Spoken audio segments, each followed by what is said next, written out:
दोस्तों, बिहार की राजनीति में बड़ी उथल पुथल है।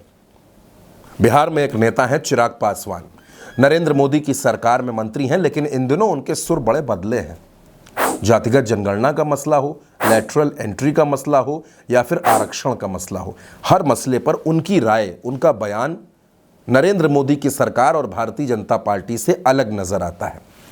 चिराग पासवान जातिगत जनगणना की पैरवी करते हैं और लैटरल एंट्री का विरोध करते हैं, लेकिन चिराग पासवान के ये बगावती तेवर, चिराग पासवान की सियासत का ये अंदाज चाणक्य को पसंद नहीं आ रहा। अमित शाह को नागवार गुजर रहा है। वो अमित शाह जिनको लगता है कि चिराग पासवान को मंत्री बनाया गया, इसके बावजूद वो सरकार के फैसलों पर सवाल खड़े कर सकते हैं क्या वो नरेंद्र मोदी के खिलाफ खड़े हो सकते हैं क्या?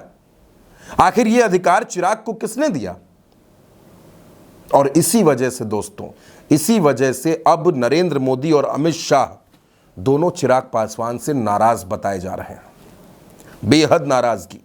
मोदी के हनुमान चिराग पासवान, उनसे अब गुजरात लॉबी खफा हो गई है।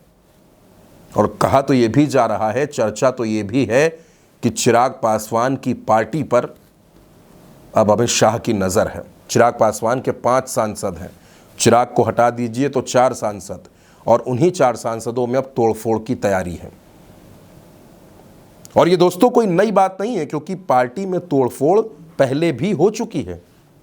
पहले भी चिराग पासवान की पार्टी बिखर चुकी है, और चिराग पासवान की पार्टी का जो रूप आप आज देख रहे हैं वो बिखरा हुआ रूप है। एलजेपी-आर, जिसके राष्ट्रीय अध्यक्ष दोबारा चिराग पासवान चुन लिए गए हैं, लेकिन मुश्किल ये है कि अब चिराग पासवान की पार्टी खतरे में पड़ चुकी है। और दोस्तों, चिराग पासवान भी इस बात को समझ रहे हैं कि अगर वो जातिगत जनगणना की पैरवी नहीं करते हैं, अगर वो लैटरल एंट्री का विरोध नहीं करते हैं, तो फिर बिहार में उनकी राजनीति खतरे में पड़ सकती है। उनके खिलाफ नाराजगी का माहौल बड़ा हो सकता है। और इसी वजह से बिहार में अंदर खाने ये चर्चा है कि चिराग पासवान और बीजेपी के बीच के जो रिश्ते हैं वो बढ़ते हुए हर दिन के साथ तल्ख होते जा रहे हैं।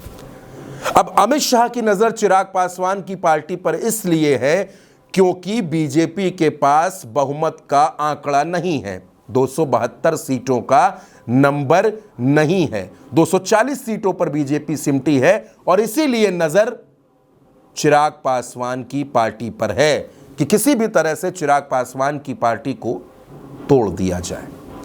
बिहार विधानसभा चुनाव से पहले बड़ा खेल हो सकता है। चिराग पासवान संकेत दे रहे हैं कि 40 से 45 सीटों पर वो अपने प्रत्याशी उतारने की तैयारी कर रहे हैं। ये बात भी भाजपा के आला कमान को नागवार गुजर रही है, और अब चिराग पासवान जिस तरह से फैसलों का विरोध कर रहे हैं, जिस तरह से नरेंद्र मोदी और अमित शाह के फैसलों का विरोध कर रहे हैं, उसकी वजह से भी ये रिश्ते और खराब होते जा रहे हैं। और दोस्तों, कोई बड़ी बात नहीं होगी कि बिहार चुनाव से पहले चिराग पासवान एनडीए से अपनी राहें अलग कर लें। दोस्तों, इस खबर के बारे में आपकी जो भी राय हो, अपनी राय हमें कमेंट बॉक्स में जरूर बताइएगा। नमस्कार।